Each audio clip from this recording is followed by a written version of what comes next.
Day 5 chapter 6। तो कल हमने समझा था कि we are all vibrational beings living in vibrational environment.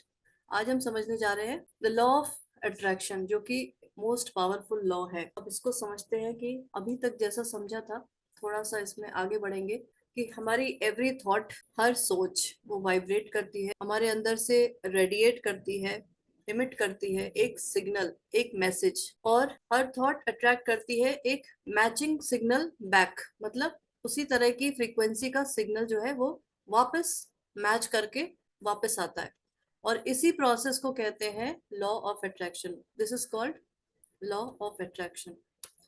और इस लॉ के हिसाब से सेम फ्रीक्वेंसीज मैच करती हैं, बिल्कुल भी इधर उधर नहीं होता, सेम फ्रीक्वेंसीज मैच करती हैं। और इसी लॉ को आप ऐसे समझ सकते हैं, जो आपने नाम दिया था यूनिवर्सल मैनेजर। यूनिवर्सल मैनेजर आप सबने समझा था मैजिक बुक में, जो इस बात का हमेशा ध्यान रखता है सेम फ्रीक्वेंसीज मैच करें और एक दूसरे से जुड़े रहे। चलिए इसको ऐसे समझते हैं कि आप सबने ही देखा होगा रेडियो, है ना। अपनी लाइफ में रेडियो तो सभी ने देखा होगा, आजकल भी कार वगैरह में तो मिल जाते हैं, ऐसे कोई नहीं खरीदता नॉर्मली।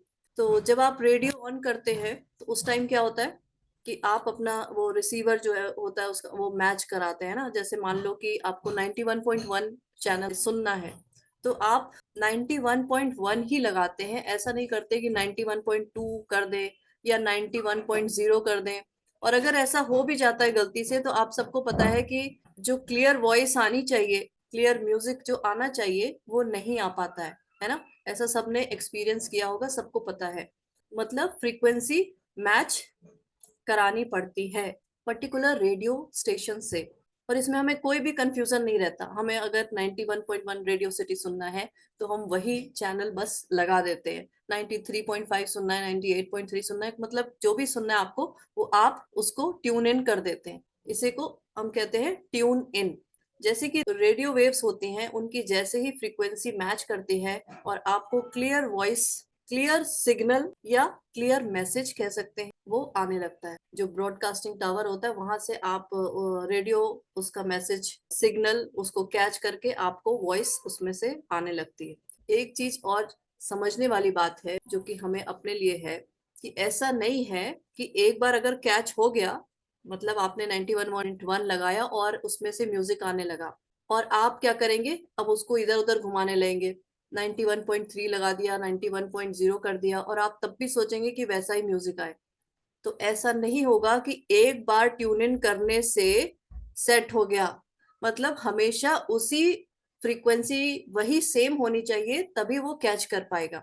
इसका कहने का मतलब क्या है कि नॉर्मली हम क्या करते हैं कि जैसे मान लो अभी हम खुश हैं, अभी हम, हमारी फ्रीक्वेंसी हाई है, थोड़ी देर बाद कुछ हुआ, लो हो गई। अच्छा, जब लो हो गई तो मतलब आप ऐसे ही समझेंगे कि आपने क्या कर दिया, 91.4 कर दिया। मतलब सेम फ्रीक्वेंसी मैच नहीं रखी, तो आप कैसे एक्सपेक्ट कर सकते हैं कि सेम आपके साथ वैसा ही लाइफ में होता रहेगा जैसा आप चाहते हैं। ठीक है। और अच्छा चलो, कितने लोग यहाँ समझते हैं कि ज्यादातर आपकी जो डिजायर्स होती हैं, जो भी आप चाहते हैं अपनी लाइफ में, वो किस चीज पे डिपेंड करती है। कल वो कहाँ गई पिंकी जी, कल वो पूछ रही थी ना कि हमारे पास्ट लाइफ से भी रिलेशन उसका होता है क्या, हमारी जो डिजायर्स होती हैं वो क्या पास्ट लाइफ से भी रिलेटेड होती है। मैं आपसे अभी नॉर्मली ऐसे ही पूछती हूँ कि आप सबको क्या लगता है कि ज्यादातर जो भी हमारी इच्छाएं होती हैं वो किस चीज पे डिपेंड करती हैं, क्या होता है ऐसा। मैं आपको बताऊं कि आपके जो भी डेली एक्सपीरियंसेस होते हैं ना, लाइफ के डे टू डे जो एक्सपीरियंसेस होते हैं, उसी के बेसिस पे आपकी ये इच्छाएं बनती चली जाती है ना। ऐसा है, बहुत कम इच्छाएं आपकी, जैसे कहते हैं एक मेरा मेन गोल ये है, वो अलग सी होती हैं। नॉर्मली क्या होता है, जो हर मोमेंट आपके अंदर इच्छाएं आ रही हैं, आप जो भी डिजायर्स क्रिएट कर रहे हैं, वो किस पे डिपेंड करता है, आपकी डे टू डे लाइफ के एक्सपीरियंसेस पे। जैसे कि मान लो आज मैं सुबह उठी और बहुत अच्छा मौसम है, बारिश हो रही है, तो मुझे मन किया कि मैं चाय पकौड़े कुछ ऐसा करूं, है ना। तो ये जो मेरी डिजायर हुई वो क्या, मौसम के ऊपर उसका इफेक्ट आया। इसी तरह मान लो कि कहीं घूमने चले जाते हैं, मतलब आपकी जो भी इच्छाएं हैं वो आपके डेली जो आपके एक्सपीरियंसेस हो रहे हैं लाइफ के, उसके ऊपर डिपेंड करती है। इसी तरह से आप समझ सकते हैं कि जब हम कल जैसे बात हो रही थी कि आपके क्या पास्ट लाइफ के भी एक्सपीरियंसेस जो आपने गेन किए हैं उसके बेसिस पे भी हो सकता है कि आपकी इस टाइम डिजायर्स हो। अच्छा चलो अभी और आगे बढ़ते हैं इसी में। जैसे कि उस दिन आप शेयर कर रहे थे वो क्या था कि हमारे पेरेंट्स की भी हमारे इसे कर्मा भी कह सकते हैं कि उनका भी असर हमारे ऊपर पड़ता है। अभी इन सब चीजों पे भी आते हैं चलो। तो हम सब ये समझ रहे हैं कि फर्स्ट डे जैसे मैंने आपको बताया था कि हमारे लिए यूनिवर्स कह लो, हाईएस्ट सोर्स कह लो, गॉड कह लो, वो लाइन ऑफ इवेंट्स या चेन ऑफ इवेंट्स तैयार करता है ना। मतलब हिंदी में कि घटनाओं का सिलसिला तैयार किया जाता है। और एक चीज और समझ ले, वो सब पहले से डिसाइडेड होता है। आप सबको पता है ना कि हमारा अगर मान लो अगर मैं अभी कुछ भी ना सोचूं, कुछ भी ना क्रिएट करूं, तब भी एक प्लान बना हुआ है मेरा, उसके हिसाब से मुझे चलना होगा।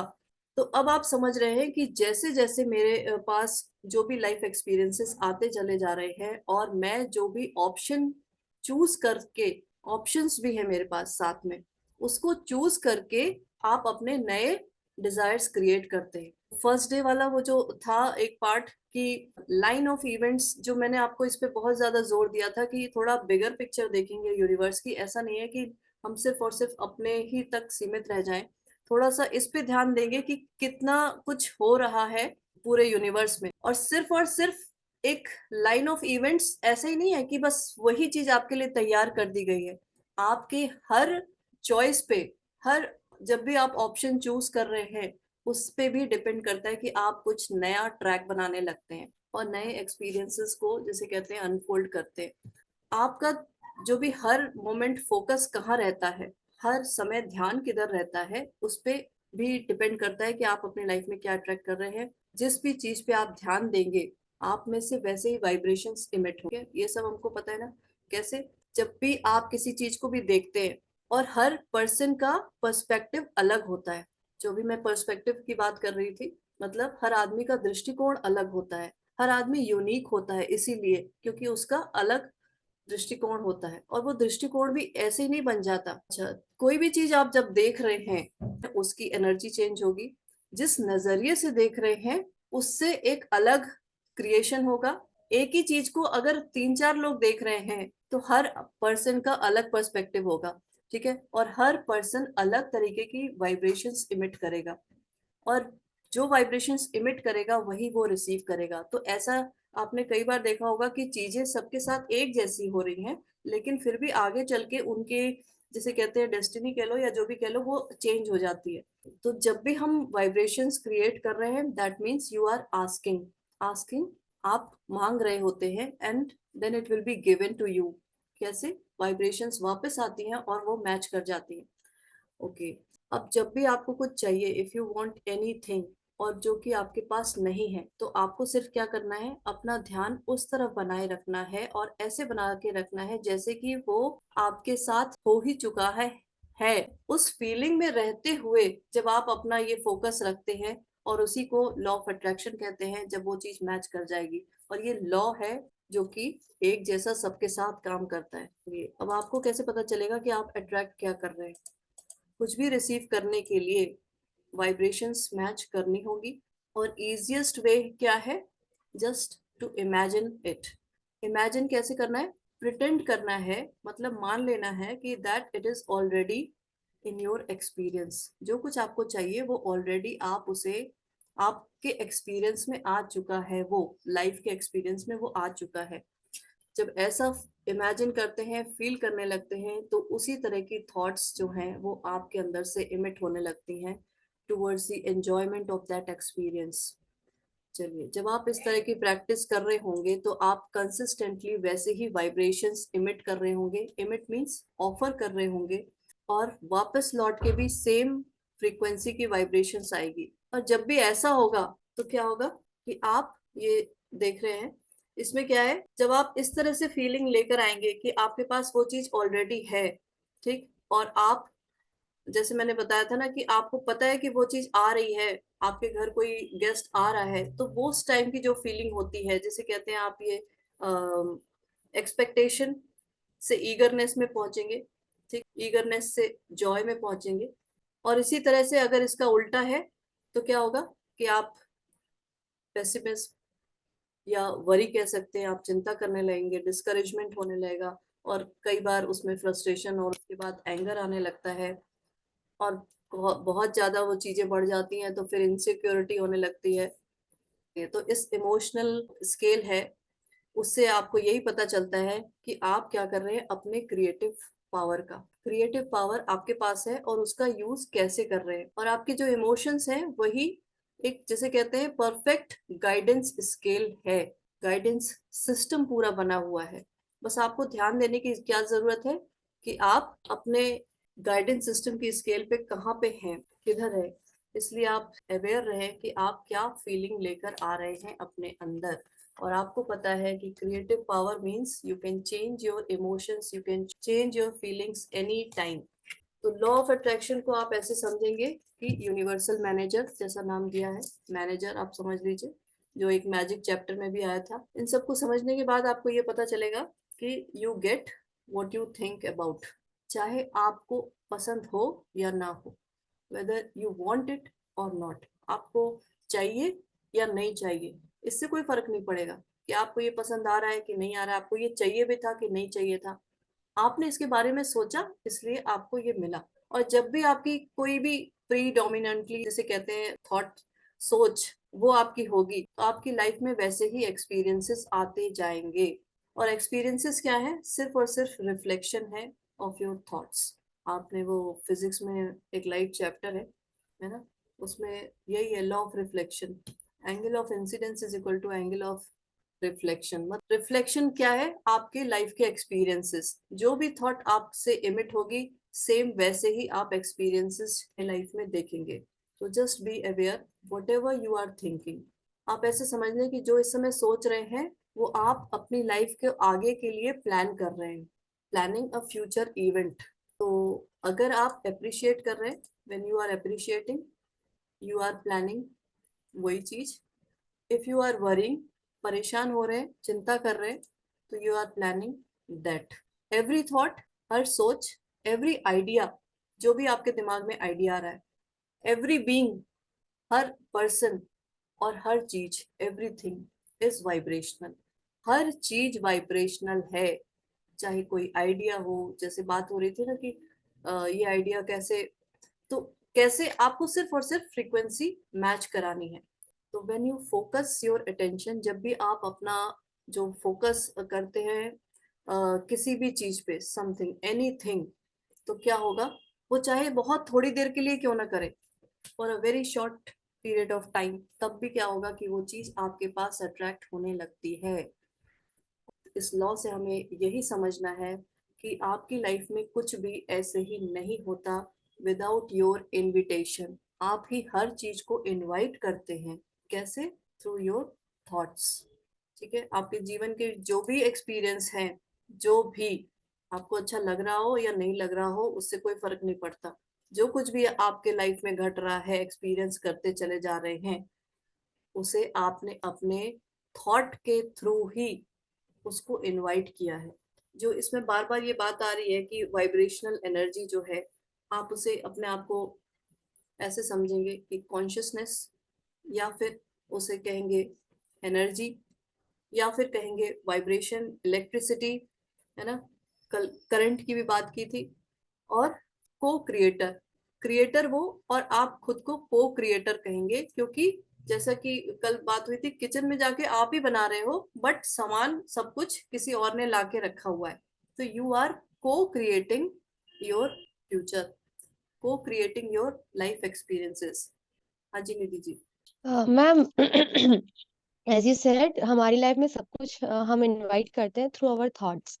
सो समटाइम्स मैम कुछ थॉट्स जो होते हैं वो एक्सपीरियंस या किसी के बोलने के, किसी और के एक्सपीरियंस या वो बातों से इनबिल्ट हो जाता है। तो वो भी हम क्रिएट करते हैं सोच के, या वो जैसे आके चला जाता है। लाइक हंड्रेड्स ऑफ थॉट्स आते हैं, हंड्रेड्स ऑफ पीपल मिलते हैं, वैरायटी ऑफ वाइब्रेशंस आते हैं। सो समटाइम्स नेगेटिव भी होता है दिन में बहुत बार। हेलो, मेरी आवाज आ रही है मैम? हाँ जी, हाँ जी, आ रही है। जो भी कोई थॉट है, फॉर एग्जांपल सपोज एग्जाम मेरा, हाँ मेरा एग्जाम है और किसी ने बोला मेरा पेपर अच्छा नहीं हुआ था, मैं फेल हो गई, ब्ला ब्ला, और वो मुझे आ गया है भगवान मैं फेल ना हो जाऊं। लेकिन वो आया गया and I am reading, I mean मैं पढ़ाई कर रही हूँ। सो वो थॉट मैंने क्रिएट किया तो वो रह जाएगा, आएगा चला जाएगा। कहने का मतलब ये मैम कि थॉट्स जो हम बार बार इमिट करेंगे वही डिजायर या आगे बढ़ेगा, या फिर हर कोई आता जाता थॉट्स बन जाएगा? जो बार बार आप अंदर से थॉट क्रिएट करेंगे, जिसे कहते हैं प्री डोमिनेंट थॉट, हर थॉट आपके अंदर से इमिट हो रही है, लेकिन मैच वापस क्या लौट के आएगा, जो आपकी प्री डोमिनेंट थॉट्स होगी वही एक्सपीरियंसेस बन के वापस आएंगे। अब आपने मान लो एक थॉट क्रिएट करी, अरे मैं फेल तो नहीं हो जाऊंगी, अच्छा चलो, आप अवेयर हो गए कि नहीं मुझे नहीं सोचना चाहिए, ठीक है, और आपने पॉजिटिव थॉट्स क्रिएट करने लगे, लेकिन साथ में अंदर क्या हुआ, एक डाउट, एक फियर रह ही गया कि यार मैं सोच तो रही हूँ पता नहीं क्या होगा। हाँ अभी वो जो हाँ हाँ अंदर चल रहा हाँ। है, that means that is the feeling, आपकी फीलिंग है ना। अब आप जानबूझ के प्रैक्टिस तो कर रहे हैं कि हाँ नहीं नहीं मैं मुझे पॉजिटिव सोचना है, मुझे अच्छा सोचना है, बट अंदर जो फीलिंग है वो एक फियर की है। लेकिन क्या है कि जब आप बार बार इंटेंशनली हम्म। डेलिबरेटली बार बार पॉजिटिव सोचते हैं, तो उस फीलिंग को भी आप नीचे कर सकते हैं और वो थॉट ऊपर हो सकती है। इसीलिए एफर्मेशंस काम करते हैं, इसीलिए एफर्मेशंस काम करते हैं। अंदर फियर है, लेकिन उसको ओवरकम करने के लिए आप रिपीटेड पॉजिटिव थॉट्स जैसे कह लो, और बहुत सारी चीजें, अपना मूड सही करने के लिए कुछ और कर सकते हो। अदरवाइज स्टॉप करने के लिए, जैसे मैंने बताया था, वो ट्रैफिक स्टॉप करने के लिए थोड़ी देर मेडिटेशन कर सकते हो, और मेडिटेशन जो नहीं कर पा रहा है वो जाके चुपचाप सो जाए। ठीक, सोने से भी क्या होता है कि आपके थॉट्स की वो हाँ स्टॉप हो जाती है। हाँ। चलिए, लेकिन ठीक है इतना मैम, सब कुछ थैंक यू। जानने के बाद अब आपको डाउट और फियर को रिप्लेस करना होगा, किससे, नॉलेज, नॉलेज से, कॉन्फिडेंस से, ठीक, अनसर्टेनिटी को रिप्लेस करना होगा सर्टेनिटी को। मैम जैसे आपने एग्जाम्पल दिया था कि रेडियो की फ्रिक्वेंसी, ये वो तो हमें पता है कि हाँ ये पर्टिकुलर चैनल पे मैं जाऊंगी तो मुझे इसके बारे में पता चलेगा, इस पे जाऊंगी तो ये पता चलेगा। तो वहां तो वो इजीली हम अपनी फ्रिक्वेंसी उस केस में वो कर लेते हैं। लेकिन अब हमको जो फ्रिक्वेंसी मैच करनी है वो तो मतलब एक तरह से वो है ना कि मतलब हम नहीं, अभी आप ट्रायल एंड। ये चार्ट देख रहे हैं, अभी आपको पता चल रहा है कि आप कहाँ हो। हर इंसान को अपने अंदर का वो पता रहता है, मेरे अंदर क्या चल रहा है। अगर थोड़ा सा शांत होके बैठे, समझे, सोचने की कोशिश करे। हाँ मतलब वो कहने का मतलब ये है कि हमारा तो जैसे ना फ्लक्चुएट होता रहता है ना एज ए ह्यूमन बीइंग, मतलब हम कभी इस पे रहेंगे, कभी कुछ और इमोशंस आ गए तो हम नीचे हो जाएंगे, तो तो कोई बात ऐसा नहीं, कुछ ये है। देखो, ऐसा है, इसके लिए लोग बहुत तपस्या करते हैं, लोग बोलना बंद कर देते हैं। बहुत से लोगों को देखा होगा ना, मुंह पे बंद, बोलना बंद, है ना। ये प्रैक्टिसेस होती हैं, मेडिटेशन करते हैं सालों साल, मतलब थॉट्स को स्टॉप, बोलना बंद, थॉट्स स्टॉप। एक जगह बैठ गए तो हाथ पैर के एक्शंस भी बंद, अपने घर से दूर चले गए, है ना, तो क्या हुआ कि ये जो फीलिंग्स हैं वो भी बंद। अपने सारे एक्शंस को स्टॉप करने की, मैं ये कह रही हूँ कि कितनी तपस्या करनी पड़ती है इस चीज को मास्टर करने के लिए, और हम सब सारी चीजों को करते हुए धीरे धीरे आगे बढ़ रहे हैं। तो कभी भी अपने आप को ये ना सोचे ये नहीं हो रहा, नहीं हो रहा। जितना हो रहा है उसके लिए बहुत खुश हो जाए कि मैं इतनी सारी सबके साथ सब कुछ करते हुए भी अपने अंदर इतना आगे बढ़ रही हूँ, इस चीज को लेके इतनी समझ आ रही है मेरे अंदर। मैम हाँ जी। मैम कंपैशन किस में आएगा? लोअर वाइब्रेशन कंपैशन वाली जो कंपैशनेट जो फीलिंग होती है, किसी को देख के मतलब ऐसा अंदर से अजीब सी फीलिंग होती है, कोई बीमार है। जैसे मैंने सड़क पे एक डॉग को देखा, तो वो बीमार था, उसको दवाई ववाई दी लेकिन फिर वो नहीं बचा। तो उसको देख के भी अजीब सा हो गया, मतलब मुझे पूरी रात वो दिख रहा था, छोटा पपी स्ट्रे डॉग था। कंपैशन हाई, वो है, हाई फ्रिक्वेंसी है, लेकिन जैसे आप उससे अटैच हो जाते हैं, देखो किसी भी चीज से अपने आप को अगर अटैच कर दिया, कि मान लो आपने देखा, उसके लिए जो करना था वो सब किया, है ना, अब लेकिन वो चला गया, उसके लिए आपको बहुत ज्यादा दुख जो फील होने लगा, दैट मीन्स आपने अपने आप को उससे अटैच कर दिया। तो वो फिर वो ठीक नहीं है। आप, इसीलिए अंडरस्टैंडिंग नॉलेज जरूरी है कि आपका जो कर्म था वो आपने किया, बाकी तो सब कुछ अपने हिसाब से चल ही रहा है ना। जो मेरा काम है, मतलब जो इंडिविजुअल पर्सन का जो अपना वो है काम, वो करना है, बस किसी चीज से अटैच नहीं होना है। और इसको तो मतलब अगर गीता की बात की जाए तो उसमें कितने अच्छे से बताया गया है कि कर्मण्येवाधिकारस्ते, है ना। आपका जो कर्म है वो करो, फल की चिंता मत करो। फल तो यही है ना कि भाई उसका क्या होगा, उसका उतना ही टाइम था। अब आप ये देखो, बिगर पिक्चर अगर आप देखना चाहते हो कि आपने जो कंट्रीब्यूशन किया उस टाइम, जो भी किया उसके लिए, वो भी एक प्लान के तहत था और आपने किया, है ना। लेकिन अब आपको किसी चीज से अटैचमेंट अगर की फीलिंग हो रही है तो फिर वो नेगेटिव हो जाता है। तो सारे काम, अब इतनी सारी जो हम ये सारी चीजें समझ रहे हैं, पढ़ रहे हैं, समझने की कोशिश कर रहे हैं, वो इसलिए थोड़ा समझने की इसलिए जरूरत है कि थोड़ा सा हम बिगर पिक्चर को देखें न। बिगर पिक्चर का मतलब क्या है, थोड़ा खुले मन से, खुले दिमाग से चीजों को समझने की कोशिश करें। हम अभी तक सिर्फ, चाहे वो मैजिक था चाहे सीक्रेट था, अभी तक क्या था कि हम सिर्फ और सिर्फ अपने तक ही सीमित थे कि मुझे मेरे ये चीजें हैं और वो कैसे मिल जाए, बस। लेकिन थोड़ा सा अगर हम अपने आप को थोड़ा समझाने की कोशिश करें कि चल क्या रहा है, तो बहुत इजी हो जाएगा। और इजी क्या हो जाएगा कि जो आपके ड्रीम्स हैं, जो आपके विशेस हैं, वो होंगी होंगी, ऐसा उसमें कोई डाउट ना रखें। लेकिन थोड़ी सी आपके नॉलेज बढ़ जाती है तो उससे आपको कॉन्फिडेंस आ जाता है ना। जैसे कि मतलब अंडरस्टैंडिंग के साथ अगर आप चलेंगे तो बीच बीच में जो परेशान हो जाते हैं कोई भी चीज को देख के, वो परेशान होना बंद कर देंगे, ठीक है। और परेशान होने से क्या होता है कि आपकी मिक्स्ड वाइब्रेशंस आने लगती हैं। कभी तो बहुत खुश हो गए क्योंकि मैंने ये सुना समझा, कुछ प्रैक्टिस करी, बहुत खुश हो गए। बट क्या हुआ कि इधर मुड़े, कुछ ऐसा होगा, फिर परेशान हो गए, है ना। ऐसा हो जाता है, इसलिए मिक्स्ड वाइब्रेशंस हो जाती है। इसलिए इन चीजों को समझना जरूरी है, जिससे कि कुछ हो तो आप तुरंत परेशान ना होने लगे। चीजों को जब आपने समझ के रखा है तो परेशान नहीं होंगे। हर पर्सन का एक यूनिक पर्सपेक्टिव है, यूनिक दृष्टिकोण है। हर चीज को देखने का अपना एक अलग नजरिया है, और उसी को कहेंगे एक यूनिक। हर पर्सन यूनिक, यूनिक आइडेंटिटी के साथ वो आता है और रहता है, जिससे कि जैसे जैसे वो चीजों को क्रिएट करता चला जाता है उसकी एक पर्सनल प्रेफरेंसेस बन जाती हैं। और वो चाहे कॉन्शियसली कर रहा हो या अनकॉन्शियसली कर रहा हो। अनकॉन्शियसली मतलब जो लाइफ में होता चला जा रहा है उस पर आप रिएक्शन देते चले जा रहे हैं, जो हो रहा है रोजमर्रा के, जो कुछ भी हो रहा है उस पर आप रिएक्शन देते चले जा रहे हैं, तो वो दैट इज अनकॉन्शियसली, जिसको कि यही कहा जाता है वो आत्मा सोई हुई है ना। तो वो अनकॉन्शियस है। बट क्या है कि आप जैसा जैसा जो भी सोचते चले जा रहे हैं, सोचते चले जा रहे हैं मतलब एवरी वाइब्रेशन, आप ऐसे समझेंगे कि थोड़ा जैसे रेडियो की बात थी, तो वो इलेक्ट्रॉनिक आप रिक्वेस्ट भेज रहे हैं। हर रिक्वेस्ट का जैसे कहा गया है कि आंसर मिलता ही है, और वो चाहे आपने बोला हो मुंह से या ना भी बोला हो। सोर्स जो है, सोर्स एनर्जी मतलब गॉड कह लो, ऑलवेज हियर्स यू, हमेशा आपकी बात सुनता है। क्यों सुनता है वैसे? बिकॉज जो लोग पावर वाले हैं वो थोड़ा समझेंगे। Because that source loves you, that source loves you, loves you मतलब that is always connected to you. Love means connection, जैसा हमने समझा था कि जैसे ही आप लव वाली फीलिंग जो भी आप क्रिएट करते हैं दैट मीन्स कनेक्शन। अब एक थोड़ा इंटरेस्टिंग चीज में आते हैं कि मेरी बात सुन रहा है, सब कुछ हो रहा है, ये सब हो क्यों रहा है ना। उस सोर्स को भी आपसे बेनिफिट मिल रहा है, अगर मैं ऐसा कहूँ तो। थोड़ा सा ट्विस्ट है इस कहानी में।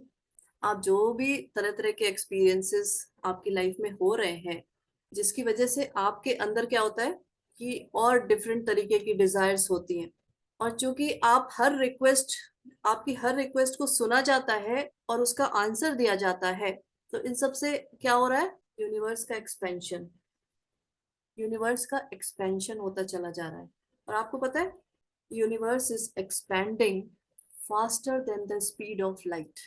पता है ये मतलब साइंस का ही वो पार्ट में बता रही कि universe is expanding faster than the speed of light.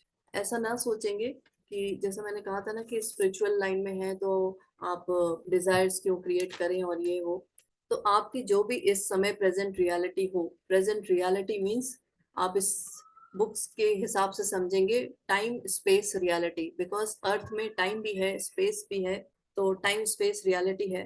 तो जिस जगह भी आप हैं, आपको चीजों को देखने का जो तरीका है, जो भी है, वो भी आपके जो प्रेजेंट, जो आपका इस समय देखने का तरीका है, प्रेजेंट पर्सपेक्टिव जो भी है, वो पता कैसे है? वो आपके बहुत सारे, जिसे कहते हैं काउंटलेस जनरेशंस, आपके अनगिनत जो पीछे से आपके जनरेशन वाले जो लोग हैं, वो किस तरह से हर चीजों को देख रहे थे, फिर रिएक्ट कर रहे थे, उन चीजों का भी असर आपके ऊपर पड़ा है।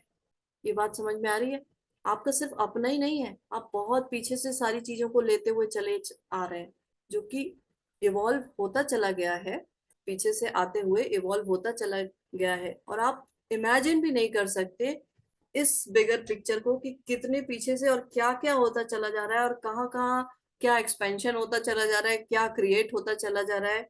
इट्स हार्ड टू अंडरस्टैंड, मतलब बहुत ही मुश्किल है। बट इस बुक के थ्रू अब्राहम ये बताना चाहते हैं कि आपका ये जो भी यूनिक पर्सपेक्टिव है, चाहे जैसे भी बना हो, किसी रीजन से भी बना हो, आप हैं, मतलब आप जो भी फील कर रहे हैं, आप जो भी सोच रहे हैं, जिससे आप हर मोमेंट आस्क कर रहे हैं, इस बुक का जो नाम है ना, ask and it is given, तो आपको आंसर मिलेगा ही मिलेगा। You are being answered. और साथ में अब्राहम आपको ये भी बताना चाहते हैं कि आपके जो एग्जिस्टेंस है, जो आप इस समय जीवित हैं, इस समय आपके सिर्फ होने से उसको भी बेनिफिट है। तो कई बार हम जो अपने होने, मतलब मैं क्यों हूँ, क्या हो रहा है, तो you are important, you are worth of immense value. किसके लिए? उस सोर्स एनर्जी के लिए। तो आर्ट ऑफ अलाउइंग क्या है वैसे? Creating no resistance. जब भी आपको कुछ चाहिए, उसके लिए कोई रेजिस्टेंस क्रिएट ना करना, आप सारी चीजों को नेचुरली फ्लो होने देंगे, जो भी आप चाहते हैं आप। और एक चीज याद रखेंगे कि हर मोमेंट एक नया मोमेंट है, नया है, एवरी मोमेंट इज न्यू। तो ऐसा नहीं सोचेंगे कि अभी तक तो मैं बहुत बुरा कुछ, मैंने बहुत कुछ उल्टा पुल्टा सोच लिया, अब क्या होगा। जब जागो तब सवेरा। इसलिए मैं बार बार कहती हूँ, every moment is new. Focus रखेंगे कहाँ? अपने ऊपर अवेयर रहेंगे, मतलब इतना सब कुछ, मतलब पूरी जिसे कहते हैं दुनियादारी में रहते हुए अगर आप इतना कुछ कर पा रहे हैं तो बहुत अच्छा कर रहे हैं। इतना ऐसे चीजों को समझ के अपने आप को चेंज करना मुश्किल होता है ना, सबको पता है। तो इसके लिए आप सोचे कि चलो मैं किसी जंगल में चले जाता हूँ, कहीं पहाड़ों पे चला जाता हूँ, तो वो थोड़ा सा मुश्किल है। सारे लोगों को छोड़ देता हूँ, बोलना बंद कर देता हूँ, मेडिटेशन हर समय करते रहता हूँ, तो ये सब थोड़ा सा मुश्किल है। वैसे ऐसा भी कर सकते हैं अगर चाहे तो, कोई किसी चीज की मनाही नहीं है। चलिए, हाँ जी, नेहा जी कुछ कह रहे हैं, आप जल्दी से बताइए। दीदी आपने कहा कि यूनिवर्स एक्सपैंड हो रहा है, तो उसमें यूनिवर्स का बेनिफिट है, पर हमें ये समझ में नहीं आया कि किस तरह से है, क्या एक्सपैंड होने से उसको क्या बेनिफिट है। आपको एक्सपैंड होने से क्या बेनिफिट है, आप बताओ। आप चाहते हो कि मैं ग्रो करूं अपनी लाइफ में? आप इतने से हो, इतने भी नहीं हो, पता नहीं क्या है, लेकिन वो भी एक्सपैंड करना हर चीज ग्रो करना चाहती है, हर चीज एक्सपैंड करना चाहती है। चलिए, अच्छा, आज का थर्ड जो है क्रिएटिव प्रोसेस, क्रिएटिव वर्कशॉप। और इसको कब करना है? जब आप किसी भी डिजायर को, उसको इम्पोर्टेंस देना चाहते हो, अपने एरियाज ऑफ लाइफ में और कंट्रोल लाना चाहते हो, कंट्रोल मतलब उसको और सही ट्रैक पे लाना चाहते हो, बेटर उसको करना चाहते हो, या फिर अपनी आर्ट ऑफ अलाउइंग को इम्प्रूव करना चाहते हो, या फिर आपको किसी विश के लिए मतलब कंफर्म है कि हाँ मुझे ये तो चाहिए चाहिए, तो उसके लिए अपना डोमिनेंट इंटेंशन बनाना चाहते हो। डोमिनेंट इंटेंशन समझ गए ना, कि मेन आपके दिमाग में वो ही चले। तो इसके लिए क्या करना होगा कि आपको थोड़ा आराम से किसी एक जगह आराम से ऐसे बैठना होगा कि आपको कोई डिस्टर्ब ना करे, थोड़ा टाइम देना होगा।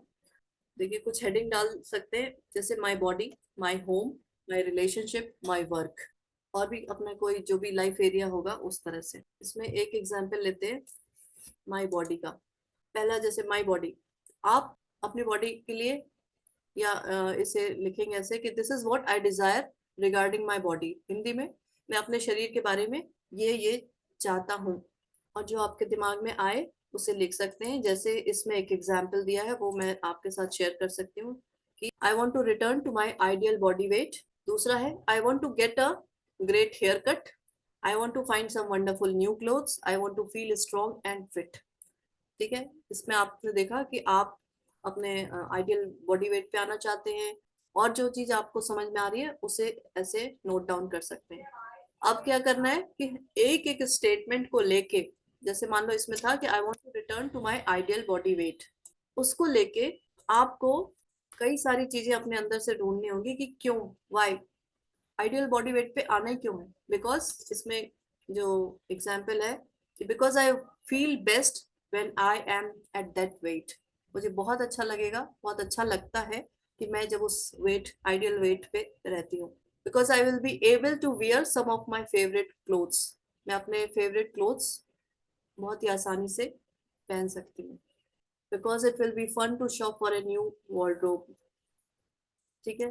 इसी तरह जो दूसरा आपने जो पॉइंट था कि I want to get a great haircut, तो उसके लिए भी आपको why, because I want to look good, because a great haircut is much easier to manage, because when my hair is cut well it takes less time to look good।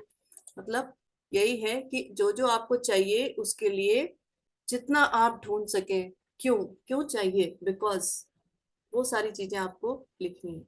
New clothes चाहिए, क्यों चाहिए, because new clothes always make me feel good, because I like looking good, because I like people responding to me in a positive way, because they always give me a fresh outlook। Strong and fit क्यों होना है, because I love the feeling of stamina, because I love having the energy to do all of the things I want to do, because it just feel good to feel good। तो ये है creative workshop. और इसी तरीके से आपके जो और भी हैं, माय होम था, तो उसमें क्या करना है आपको, जैसे मान लो I want to find some really great furniture, I want to get more organised, है ना, आई वांट स्लाइडिंग, जो कुछ आपको चाहिए वो सब आप लिख सकते हैं। और फिर उसके बाद क्यों चाहिए, क्यों ऐसा होना चाहिए, ज्यादा से ज्यादा उसे ढूंढ के लिखेंगे। Because because when your why is clear, तो फिर चीजें इजी हो जाती हैं, क्योंकि आपका डोमिनेंट इंटेंशन फिर वही बन जाता है। तो इसी तरीके से ये सारे जो जो आपके दिमाग में आता जाएगा वो आप उसे लिखते चले जाएंगे। ठीक। और ऐसा देख रहे हैं कि ये बहुत जल्दी वाला काम नहीं है, इसलिए टाइम लेके आराम आराम से बैठ के करेंगे। ऐसा भी नहीं है कि सारा काम एक साथ ही करना है। जब जब आपको टाइम मिले, जब जब आप किसी चीज को इम्पोर्टेंस देना चाहते हो कि हाँ मुझे इसको क्रिएट करना है, तो आप ये काम करना शुरू कर दें, अपने अंदर से और ढूंढे कि क्यों क्यों मुझे चाहिए, क्यों मुझे ऐसा करना है, क्यों करना है।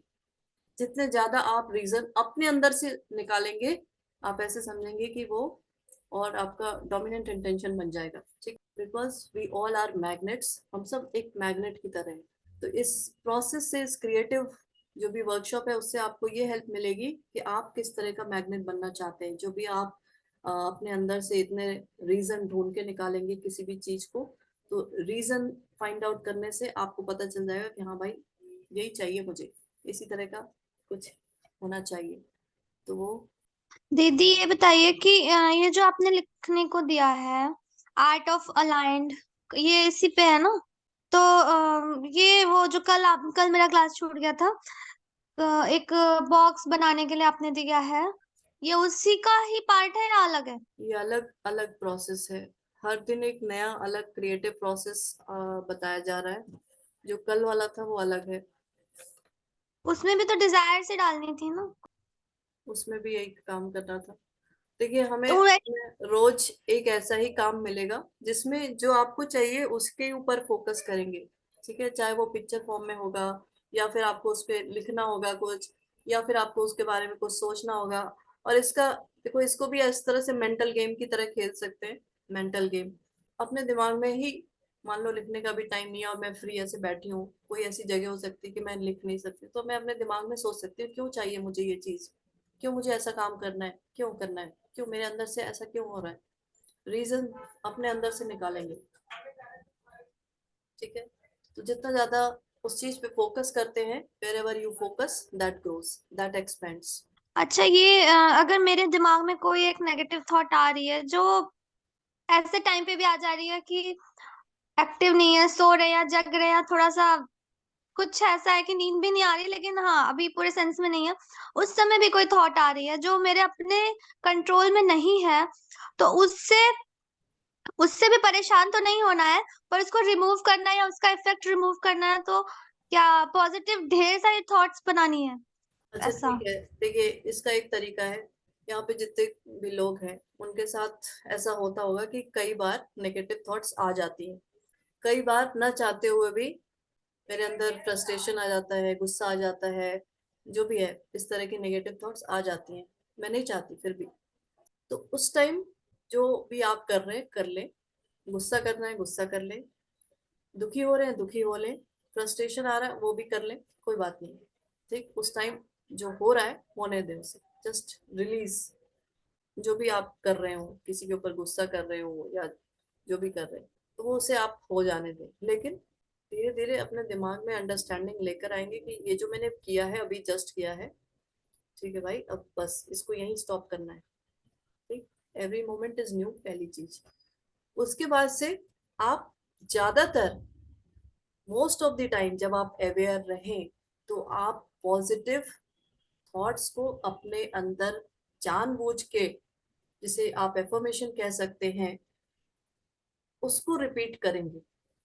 दूसरी चीज, जब भी आप खाना खाएं, जब भी आप पानी पिएं, तो वो पॉजिटिव एफर्मेशंस जरूर अपने दिमाग में लेकर आए और तभी कुछ खाएं तभी कुछ पिएं, बिकॉज जो जो भी आप कंज्यूम कर रहे हैं उसी से ही आपकी ये पूरी बॉडी बनती चली जा रही है। आपको लग रहा है कि प्लेट में खाना है ना, वो थोड़ी देर में आपकी बॉडी का ब्लड और मसल और बोन बनने वाला है। प्लेट में जो भी खाना है थोड़ी देर में आपकी ही बॉडी का वो पार्ट बनने वाला है। और नॉर्मली कई बार क्या होता है कि हम बहुत गुस्से में खाते हैं या फिर खा रहे होते हैं गिल्ट वाली फीलिंग में, अब पता नहीं ये वेट बढ़ जाएगा क्या होगा। मतलब मेरा कहने का बस ऐसी है कि इसको थोड़ा चेंज करेंगे कि जब भी कुछ खाएं जब भी कुछ पिएं, अपने अंदर पॉजिटिव वो स्टेटमेंट्स जो हैं उनको जानबूझ के चलाना शुरू करें। तो ये जो बीच बीच में गुस्सा आ जा रहा है या बीच बीच में आप नेगेटिव चले जा रहे हैं ना, वो धीरे धीरे कम होता चला जाएगा। उसकी जो फ्रीक्वेंसी है वो धीरे धीरे कम होती चली जाएगी। गुस्सा आ रहा है या नेगेटिव होते चले जा रहे हैं तो कोई बात नहीं, मैंने कई बार कहा है, अपने आप को बिल्कुल परेशान नहीं करना है कि यार मैं तो गुस्सा हो गया, मैंने इतनी मेहनत करी फिर गुस्सा आ गया।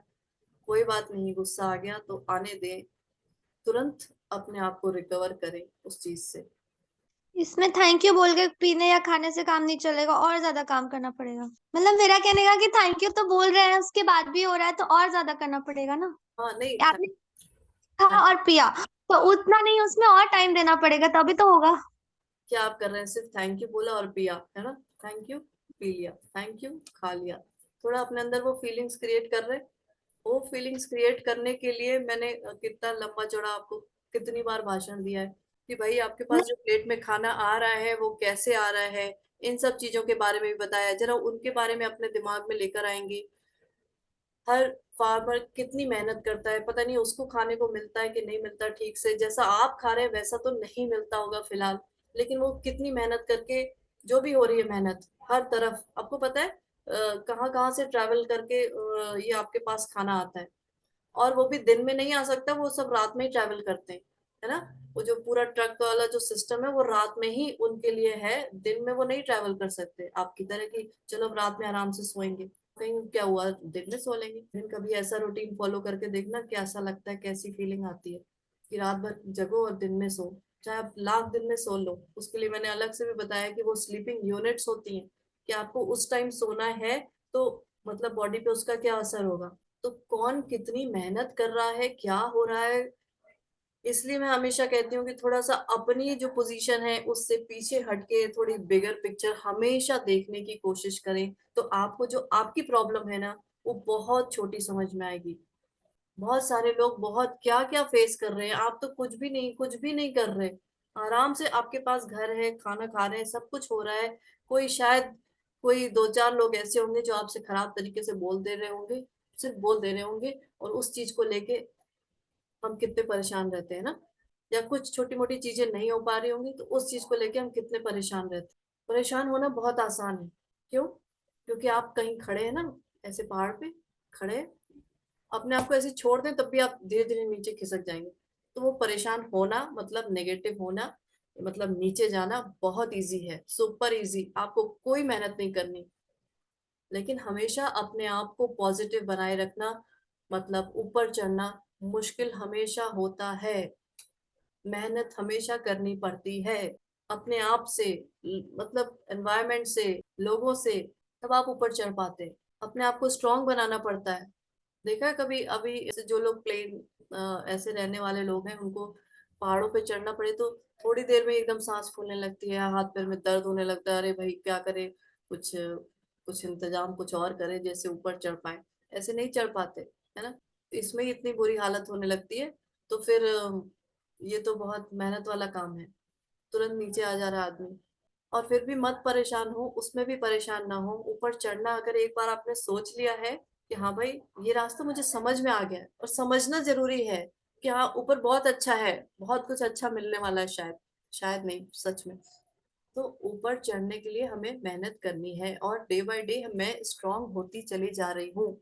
जब आपने ऊपर चढ़ना शुरू किया है तो उसी हिसाब से अपने जैसे कहते हैं कई सारे चेंजेस लेके आए खान पान में, और उस तरह की एक्सरसाइज करने लगे। ये सारी चीजें मैं मेटाफर से ऐसे नहीं लेंगे कि सच में मैं कुछ एक्सरसाइज कर रही हूँ या खान पान, मतलब पॉजिटिव एफर्मेशंस है, विजुअलाइजेशन है, ये बहुत सारे तरह तरह की जो टेक्निक्स हैं, जो प्रैक्टिसेस हैं, वही है ये सारी चीजें, वो सब मैं कर रही हूँ। तो अपने आप को स्ट्रांग बनाती चली जा रही हूँ ऊपर चढ़ने के लिए। और रोज रोज रोज every day when I am practising, जो कुछ भी मैं कर रही हूँ, तो स्ट्रांग आदमी बनता ही है। आपने जिम जाना शुरू किया, आपको क्या लगता है पहले दूसरे दिन आपको चेंजेस समझ में आने लगते? नहीं आते। 1 महीने 2 महीने में भी नहीं आते, है ना। और उसके लिए रोज करना पड़ता है। ऐसा नहीं कि हफ्ते में एक दिन गए, अरे अब एक दिन बहुत मेहनत कर ली, अब चलो आज बैठ जाते, या 3 4 दिन रुक जाते, तो अब पैर हाथ में दर्द होने लगा, फिर थोड़ा जब ठीक हो जाएगा तब जाएंगे, ऐसा नहीं करते ना।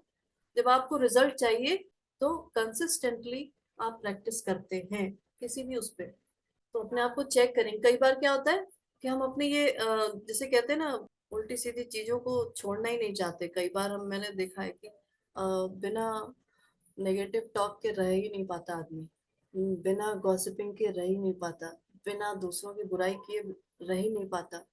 क्या करें, अब दूसरा कर रहा है तो मजा आता है, क्या करें, कैसे, कैसे ना सुने, कैसे ना बोले, और जब इतना हो रहा है तो कैसे ना सोचे। ये सब में बहुत मजा, ये चीज खाने में मतलब अनहेल्दी है, लेकिन इतनी टेस्टी है, कैसे ना खाएं। थोड़ी तो खा ले, जरा सा टेस्ट तो कर ही ले, क्या हो जाता है। कल एक्सरसाइज और ज्यादा कर लेंगे, थोड़ा सा टेस्ट कर लेते हैं, तो ठीक है, एक्सरसाइज करके वो चीज आप कर सकते हैं। लेकिन यहाँ तो आपने क्या किया, उतनी देर आपने वो एमिट कर दिया, हो गया काम आपका। फिर सोचेंगे कि चलो आधा घंटा बात किए मैंने, 2 घंटे में थोड़ा पॉजिटिव उसमें रहती हूँ, और शायद वो जो आधे घंटे वाला है उसे कैंसिल हो जाएगा। आधा घंटा तो बहुत होता है टाइम। अभी इब्राहिम आपको बताएंगे 17 सेकेंड, अभी आएगा आगे।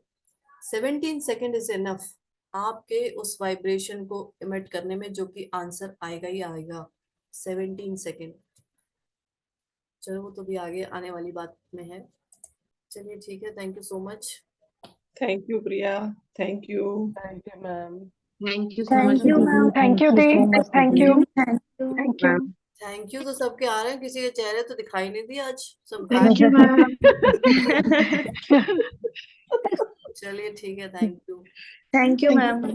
Thank you.